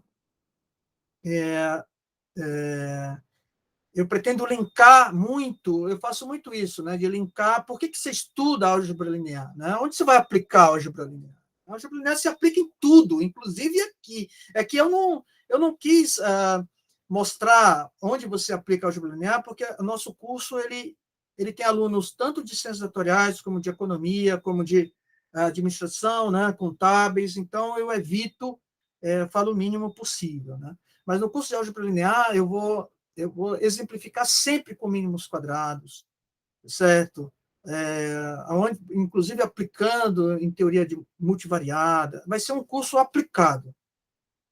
Então, eu pretendo fazer a parte teórica em sala de aula e eu pretendo, uma vez por semana, fazer atividade online com os alunos, porque o nosso acesso ao laboratório é complicado, né, Júlia? Ah, Então, professor, eu e a Bia, a gente nunca esteve no campus, né? Então a gente não sabe como é ainda. A gente...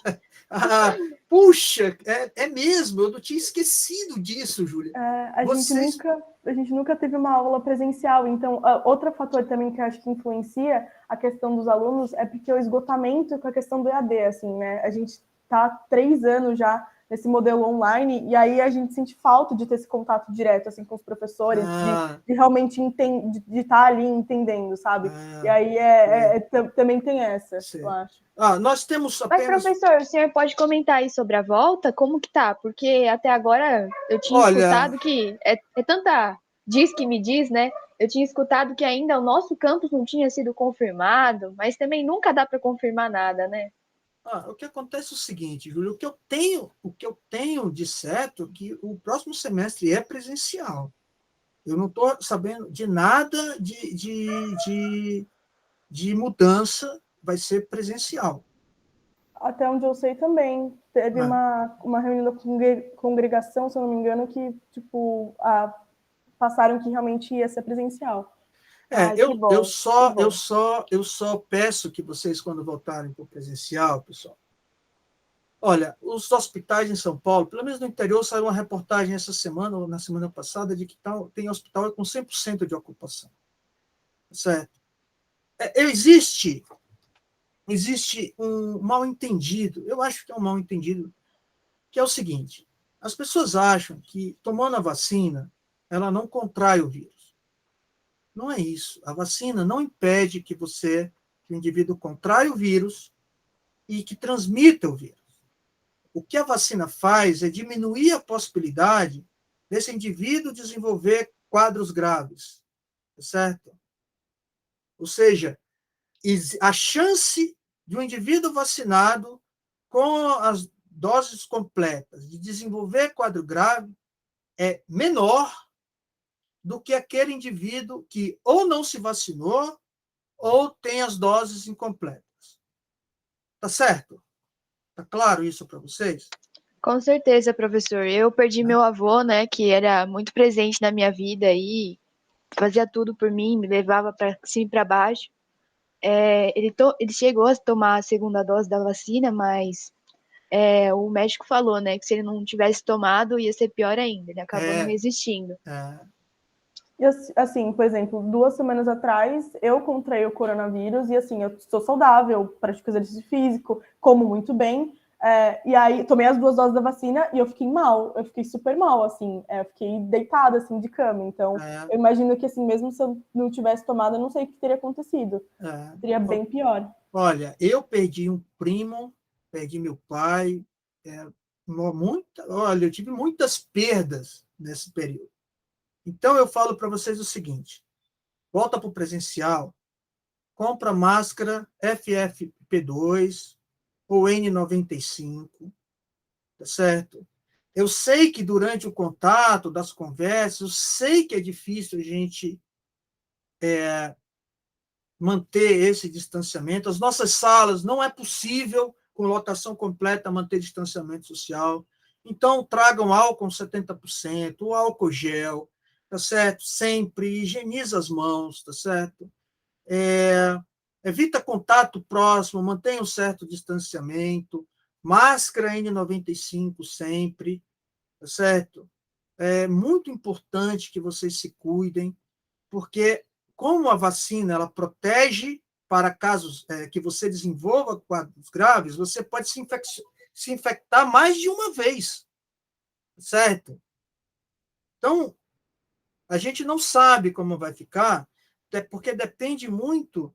Olha, eu acabei de mostrar para vocês uma função, né? Olha como a matemática ela é legal, pessoal.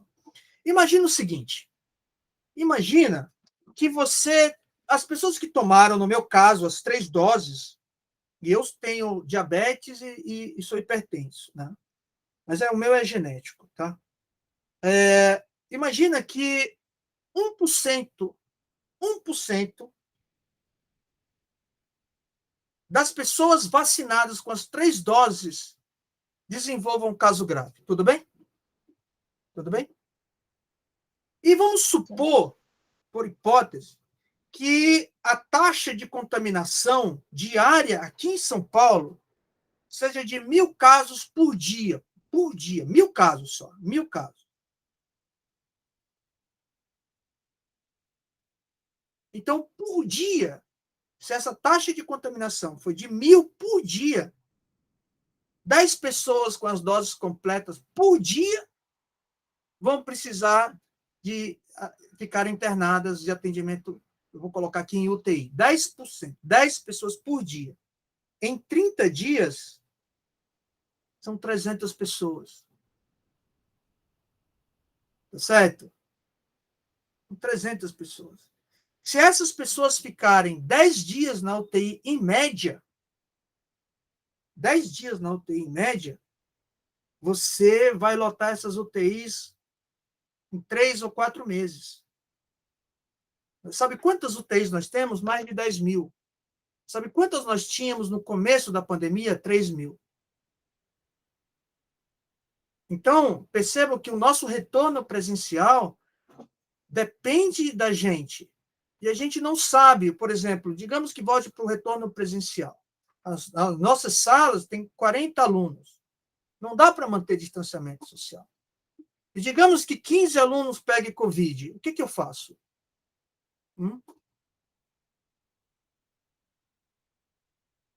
Como é que eu faço para esse aluno que está em casa? Vamos supor que esse aluno vai se tratar em casa como a Beatriz. Como é que eu faço para dar aula para esses alunos? Não tem como, né, professor? E também essa questão do híbrido é inviável, porque nós sabemos que as salas de aula não são adaptadas para ter esse sistema híbrido, né? Perfeito, perfeito, Júlia, perfeito. Perfeita avaliação. Eu não sei como fazer. Eu realmente não sei. Vai depender muito de vocês. Muito. Muito de vocês. Tá certo? Os nossos professores já são de mais idade. Tem poucos professores jovens. Eu acho que nossos professores todos estão na casa dos 40. Talvez muito poucos têm menos de 40, certo? Anos de idade. Ou seja, a maioria dos nossos professores está na faixa de risco. E aí, como é que fica? Certo? Então, é complicado, pessoal, é muito complicado, vai depender muito, muito. Aí vale muito a pena vocês fazerem campanhas, ficarem atentos, distanciamento social, máscara cobrindo nariz e boca, não só boca, por favor. Às vezes a máscara está no queixo, está na testa, está no ouvido, mas não está no lugar certo. Né? Eu acho isso um absurdo, as pessoas não conseguirem utilizar uma simples máscara, é só colocar direito. Não, Beatriz, você vai ver isso na escola. Você vai ver isso na escola. Você vai ver. Então, vai depender muito de vocês, vai depender muito da Atlética, vai depender muito das associações de estudantes lá, que fiquem atentos. Olha, pessoal, máscara, FFP2, cobrindo rosto e boca. A gente sabe que os recursos das federais são escassos, então você tem que levar o seu kit de higiene, tá? Álcool, leva lenço, se prepara para ir para a aula. Né? Teve a sua aula, terminou a sua aula, caso tenha outra atividade, fica, mas se não tem, volta para casa, que é para dar espaço para os alunos do noturno. É preciso ter muita consciência, sabe? Para a gente não perder mais ninguém com isso. Né? Não perder ninguém com o Covid. Porque vai perder, viu, pessoal? Mesmo vacinado. É claro que para os mais jovens, saudáveis, a chance é bem pequena, né? A vacina reduz, né, professor? Mas reduz como que vai reagir no nosso corpo, né, os efeitos, mas mesmo assim, cada organismo é um organismo. Isso, exatamente. Por exemplo, eu nunca vi 2 pessoas que tiveram Covid ter sintomas semelhantes. Sempre é diferente. É isso que a Júlia falou. Sim. É sempre de um jeito e de outro. Eu tenho colegas que ficaram doentes renais crônicos. É, é, é preciso ter muito cuidado. Eu vou dar aula com face shield e máscara N95. Tá certo, professor. O senhor protege o senhor e a família, né? Meu filho só tomou a primeira dose agora, sábado. É. Então, ele só vai tomar a segunda dose depois quase em março. Então, eu não posso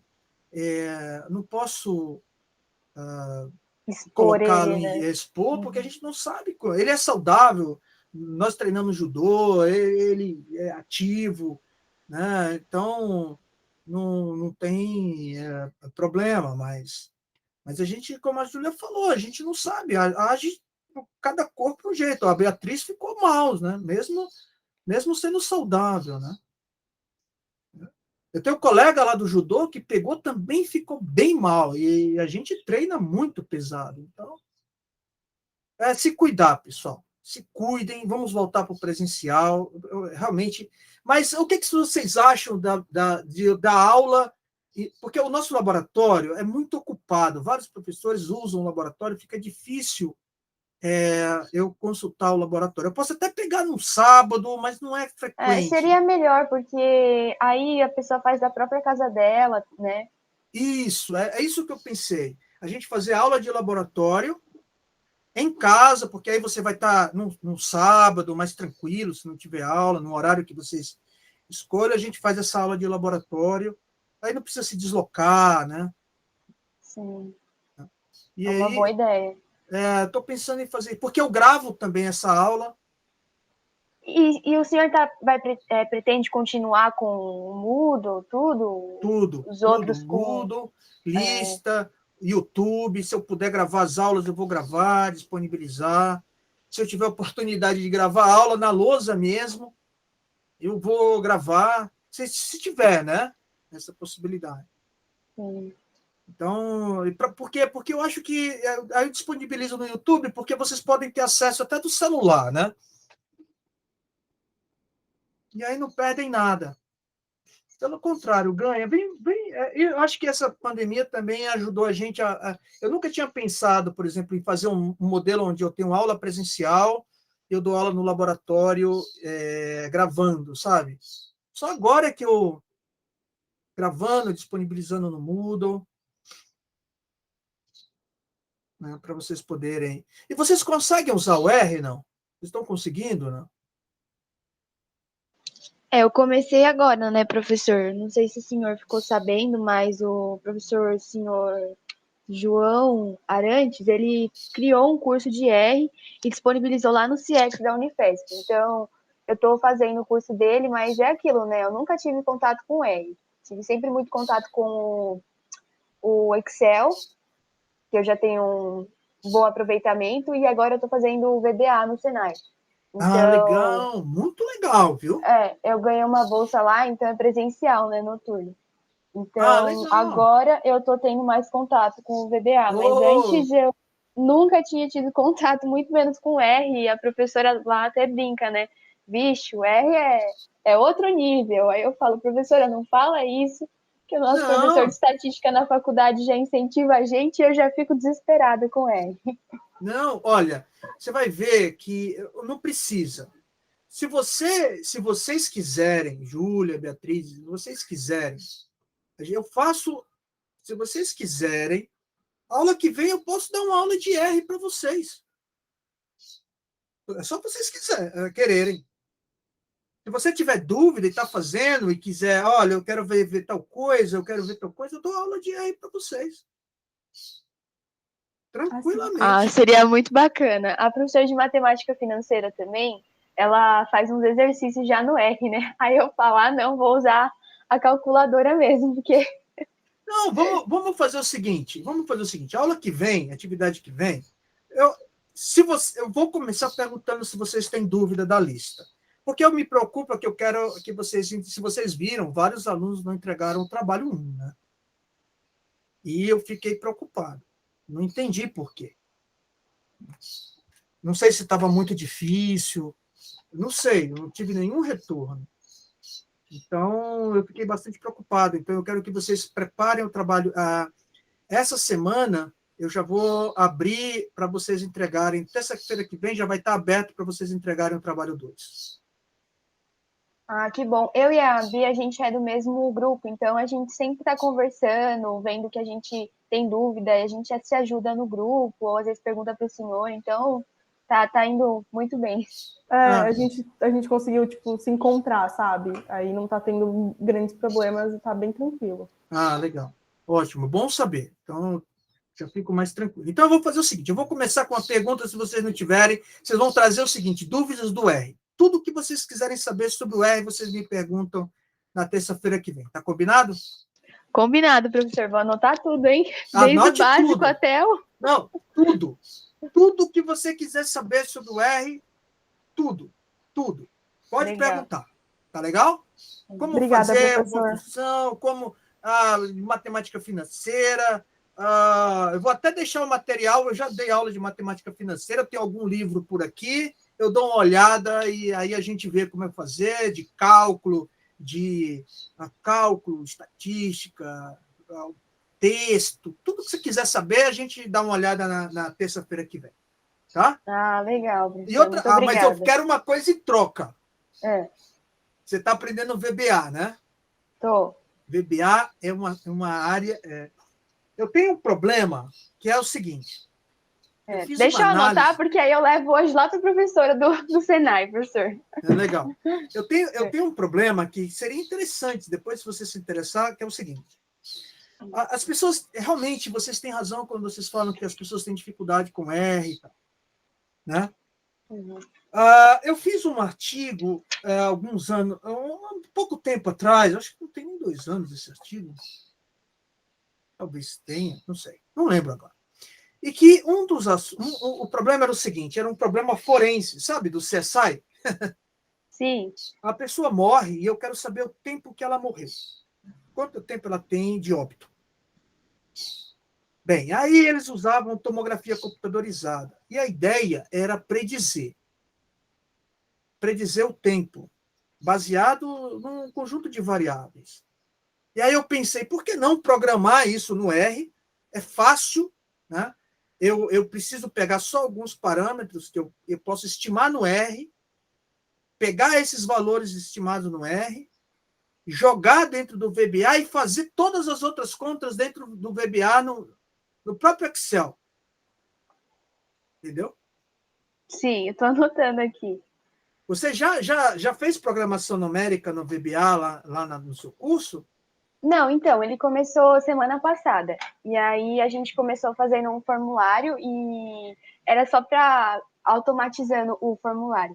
A gente mudava tudo a cor, tudo. E era um formulário, por exemplo, se você anotasse, era o nome, o e-mail e o endereço. Então, e tinha já o botão do cadastro, sabe? Então, você clicava no cadastro e aí o código que eu programei estava escrito assim: se você não coloca o nome válido na base de dados que eu Está usando, né?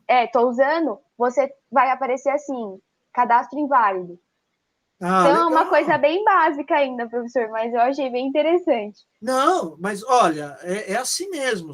Isso é muito importante. Muito importante mesmo.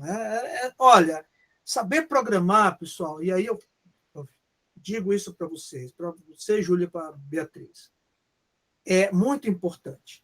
Então, por exemplo, agora não, porque era online, programação online, eu acho que, por exemplo... Por isso que eu tô indo lá no presencial, porque apesar de ser tarde, eu prefiro o professor vendo. Olha, matérias como álgebra linear e processos estocásticos, eu prefiro usar a lousa. Por quê? Porque vocês precisam de um tempo para assimilar. Então, quando eu uso a lousa e eu dou um tempo para você copiar, você assimila. Slide vai muito rápido. Entendeu? Então, para a estatística, até eu consigo usar o slide. Para matéria teórica, tipo essa de programação, tem que escrever. Tá? É importante escrever. Programação, né? Não é um curso, por exemplo, de R. Eu vou tirar suas dúvidas. Eu escrevo aqui na lousa. Então, é importante. E o que eu estava falando é o seguinte, no IME, no verão do IME, tem um curso de introdução à computação, que vocês vão aprender uma linguagem chamada C. Vale muito a pena. E como que eu faço para ir atrás desse curso do IME? Não, então, deixa é da USP, né? Deixa ir para o presencial, e aí eu aviso vocês. Ah, legal. Eu aviso a vocês no final desse ano, eu aviso a vocês. Tá legal? Legal.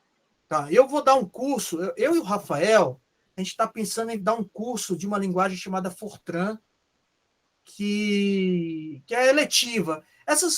Eu pretendo dar vários cursos de eletiva para vocês, aplicadas, né? Programação direcionada para cursos de ciências atuariais. Então, eu acho que vai ficar bem legal. Vai sim, professor. Estarei lá, com certeza. Tá, com dificuldade, mas estarei. Mas, Júlia, o que eu gosto é quando você diz assim, com dificuldade, porque aí você me permite te ajudar. Entendeu? É verdade. Você me permite te ajudar a superar essa dificuldade. Porque quando eu não tenho... quando vocês dizem para mim, eu não entendi, eu fico muito feliz. Puxa, fico realizado. Porque é aí que eu consigo tentar esclarecer esses pontos para vocês. Então, para mim, é muito importante que vocês tenham dúvida. Eu espero as dúvidas, tanto da Júlia quanto da Beatriz do R. Qualquer coisa, do mais básico do básico, como é que eu faço para somar 2 números no R? Eu mostro para vocês. As minhas dúvidas vão ser meio assim, eu sou bem perdida com R, eu não sou muito de programação, assim, mas é algo que é muito importante, realmente, precisa aprender. Não, Beatriz, eu só quero que você faça o seguinte para mim. Organiza a tua dúvida. Ok. Tudo. Só organiza. Professor, eu quero saber como é que eu instalo. O que é isso que está aparecendo para mim aqui? O que eu faço com isso? Onde eu vou usar isso? É isso que eu quero que você me pergunte. Tá certo? E eu vou usar... Vocês usaram na álgebra linear o R, não? Não, eu não usei. Eu não tive, eu sou de administração. Ah, tá. Mas você vai ter 2 disciplinas, a do Hernan, eu acho que do Hernan ele usa, o Hernan é um cara muito bom no curso de vocês, como é que é o nome dele? O Evandro, né? De marketing, não é? Quem dá marketing agora é a Thaís, mas talvez mais para frente tenha uma disciplina de marketing com o Evandro também. Então, o Evandro publica bastante nisso. Com certeza o Hernan vai usar. Ele usa bastante SPSS, ele usa o R, ele usa bastante. Ele usa o Excel para resolver problema de otimização linear, programação linear. Se você tiver dúvida, você também pode me perguntar, viu? Tá? Obrigada, professor. E você vai ter uma disciplina com o Emerson, de multivariada. Que eu acho que ele usa o SPSS, eu não tenho certeza. Mas dá para fazer tudo que você faz no SPSS, você consegue fazer no R. Tá? E eu quero mostrar para vocês aquele R, para você, para administração, talvez o RCMDR seja mais rápido de usar. Legal. Tá bom? Beleza, tá bom. Tá bom, pessoal, boa semana para vocês, nos vemos na terça que vem, tá legal? Obrigada, professor. Boa semana. Nada, tchau. Tchau.